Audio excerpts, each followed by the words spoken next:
Salam jumpa di channel Luli Kania. Terima kasih Anda telah hadir di channel ini. Semoga Anda semua selalu berbahagia dan selalu ada dalam berkat kesehatan, juga lindungan dari Tuhan Yang Maha Kuasa. Amin. Juga selamat menunaikan ibadah puasa bagi Anda umat muslim yang menjalankannya.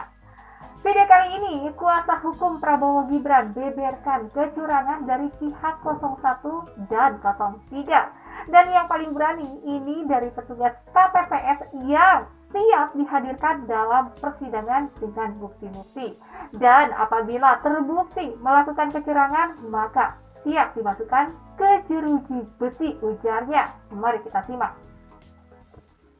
Ada media yang mengatakan, oh iklan dari BUMN-nya di stop karena banyak mengkritik pemerintah.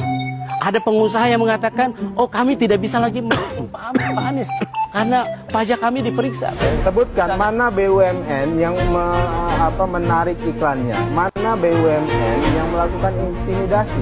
Saya orang pertama yang akan ikut maju melakukan pembelaan terhadap mereka yang ditekan itu. Anda sebutkan sekarang. Oke. Sebutkan sekarang. Sekarang sebutkan. Ini di publik loh, ruang publik. Anda sebutkan sekarang. Jangan kemudian teman-teman itu berubah jadi ahlul fitnah. Itu yang berbahaya. Sebutkan BUMN-nya sekarang. Jadi yang saya bantu Anda. Oke. Tapi tentu dia juga ini rahasia. Nggak bisa begitu. Itu namanya. Anda bisa mengarang loh. Rahasia terus ya. Pak Anies nanya ke MK, apakah Pilpres 2024 kemarin dijalankan dengan bebas, jujur, dan adil? Tidak, katanya. Pemerintah daerah diintervensi, Mahkamah Konstitusi dimainkan, hingga penggunaan bansos sebagai sarana mengubah pilihan. Ujar Pak Anies di sidang perdana Mahkamah Konstitusi. Tim kuasa hukum 01 dan 03 memang telah mengajukan sengketa hasil di MK, di mana keduanya kompak berdalih bahwa hasil angka yang ditetapkan KPU merupakan sebuah akibat yang tentu ada penyebabnya, dan penyebabnya adalah intervensi pemerintah, terutama Pak Jokowi, dalam proses Pilpres kali ini. Namun menurut kuasa hukum 02, apa yang didalilkan kuasa hukum pemohon terlalu omon-omon, kebanyakan cerita, dan narasi yang tidak sesuai fakta. Bahkan Pak Oto mengatakan permohonannya salah kamar, sebab untuk mendalilkan adanya intervensi kekuasaan berupa terstruktur sistematis dan masif bukan wewenang MK, melainkan Bawaslu. Pak Oto juga memberi nasihat agar 01 dan 03 harus tunduk pada hukum acara yang berlaku. Kecewa boleh, frustasi jangan. Jika memang demikian, MK memang didesain pada arah kuantitatif dan pada pembuktiannya akan lebih sulit. Apakah MK akan membatalkan hasil Pilpres kali ini? Atau justru menolak permohonan Pak Anies dan Pak Ganjar? Beberapa tim kuasa hukum Anies Amin, kartu tanda pengenal advokat kadaluarsa dan sebagiannya tidak jelas. Makanya kemarin pada saat sidang itu dicoret guys, karena nggak jelas. Terus ada yang kadaluarsa kartunya.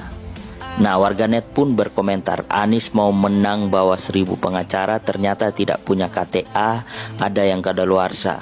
Nah, perlu diketahui teman-teman, kartu tanda pengenal advokat itu ibaratkan SIM mobil, harus dibawa pada saat kita melaksanakan tugas. Nah, biasanya ini ditunjukkan pada saat sidang pertama. Di antaranya yang ditunjukkan kartu tanda pengenal advokat serta berita acara sumpah advokat. Ian Gunawan ini sudah dicoret, apakah yang bersangkutan masih tetap dipertahankan atau bisa diberi penjelasan? Dicoret. Baik, kami keluarkan dari tim hukum 01 ya. Beberapa dokumen terbukti bahwa beberapa orang PJ kepala daerah yang telah memberikan dukungan kepada pasangan calon presiden dan wakil presiden nomor urut 1 maupun pasangan calon presiden dan wakil presiden nomor urut 3 dengan uraian sebagai berikut.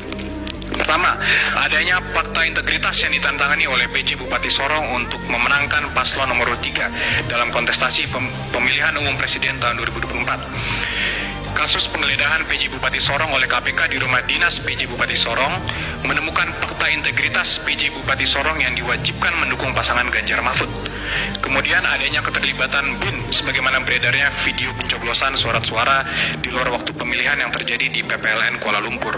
Dan selanjutnya dalil pemohon yang menyatakan Presiden melanggar TAP MP98 dan sejumlah peraturan lainnya terkait larangan nepotisme kiranya tidak tepat. Karena yang dimaksud nepotisme bila mana pejabat mengangkat anak atau saudaranya secara appointed. Sedangkan jika sang anak dipilih rakyat atau elected, maka tidak termasuk nepotisme. Larangan ini bukan dimaknai seolah anak pejabat tidak boleh berkarir. Kalau pemilu diulang, kira-kira masih bagi-bagi sembako enggak ya? Lumayan loh kalau ada yang bagi-bagi sembako. Katanya kan sekarang beras mahal. Diulang terus saja biar rakyat selalu dapat beras yang gratis. Perkara milih ya, itu mah sesuai hati nurani saja. Kita bahas sedikit ya tadi mengenai KPU yang menyatakan bahwa ini mungkin materi muatan dari pemohon dikatakan oleh KPU ini bukan materi yang seharusnya diputus di MK, maka pemohon seharusnya ditolak oleh MK. Anda melihatnya seperti apa ini? Saya sepakat ya, karena kalau saya lihat-lihat dari petitumnya mereka ini ya 01, 03 itu kacau sekali ya. Ya terutama ini 01 ya, minta diskualifikasi, MK tidak bisa diskualifikasi. Kemudian dia perintahkan juga bahwa presiden tidak boleh cawe-cawe, tidak boleh pakai APBN untuk pemilu. Saya kira itu di luar dari ranahnya MK ya. Jadi perdebatan atau pemeriksaan perkara di MK itu hanya terkait dengan hasil, ya, peran hasil. Nah, sebagaimana ditentukan diatur dalam pasal 474 Undang-Undang Pemilu. Kalau soal proses itu harusnya di Bawaslu, ya. Jauh-jauh hari kan waktunya panjang sebetulnya. Ya, kalau kita ambil titik acunya adalah pengumuman quick count ya, dari tanggal 14 itu ke sampai sekarang itu waktu panjang sampai KPU mengumumkan hasil ya, itu panjang juga, relatif panjang dan bisa dikerjakan dalam cepat. Tapi saya lihat tidak dilakukan secara sungguh-sungguh, tidak dilakukan secara sistematis ya, kemudian juga secara berkelanjutan, malah memberikan kesan kelihatannya ini adalah satu peradilan sifatnya asumtif, ya, asumtif. Dan menurut saya spekulatif. Kalau tadi misalnya KPU mengatakan ini manipulatif, saya lebih cenderung spekulatif. Karena 90% itu di luar dari materi yang seharusnya diperiksa di MK. Jadi pemeriksaan ini, persidangan ini buang-buang waktu. Menurut saya, buang-buang waktu. Karena begini Prof, ada narasi yang mengatakan bahwa mengacu pada Undang-Undang Pemilu, bahwa keberatan terhadap keabsahan Gibran ini seharusnya diselesaikan di Bawaslu, bukan di MK. Betul. Dan harusnya kalau keberatan terhadap Gibran ini kan berulang-ulang dibilang. Sama misalnya Hotman Paris bilang, sudah bertemu 5 kali debat kok, sudah salaman, rangkul-rangkul, masa nggak maki orang, ya kan? Ini kan secara hukum, itu pengakuan itu, nggak ada keberatan.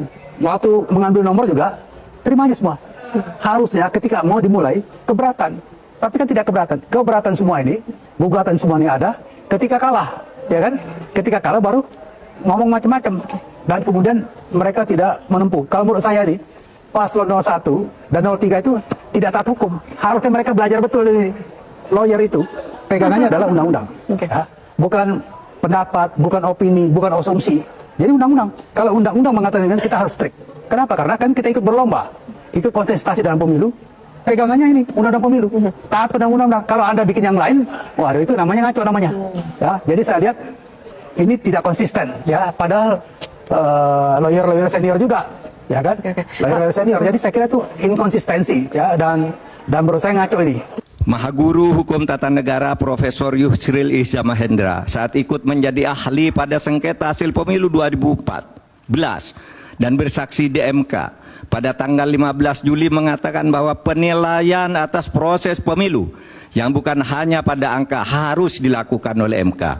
Pandangan ini bukan pandangan lama, melainkan pandangan yang selalu baru, yang justru terus berkembang sampai sekarang, menjadikan MK hanya sekedar mahkamah kalkulator. Maka tidaklah relevan Profesor Mahfud mengutip pendapat dalam tanda kutip Mahaguru HTN Profesor Yusril Iza Mahendra yang pernah mengatakan bahwa Mahkamah Konstitusi seyogianya tidak menjadi sekedar mahkamah kalkulator, tetapi mahkamah seharusnya berperan memeriksa pelaksanaan pemilu secara substantif sejak dari proses pelaksanaannya.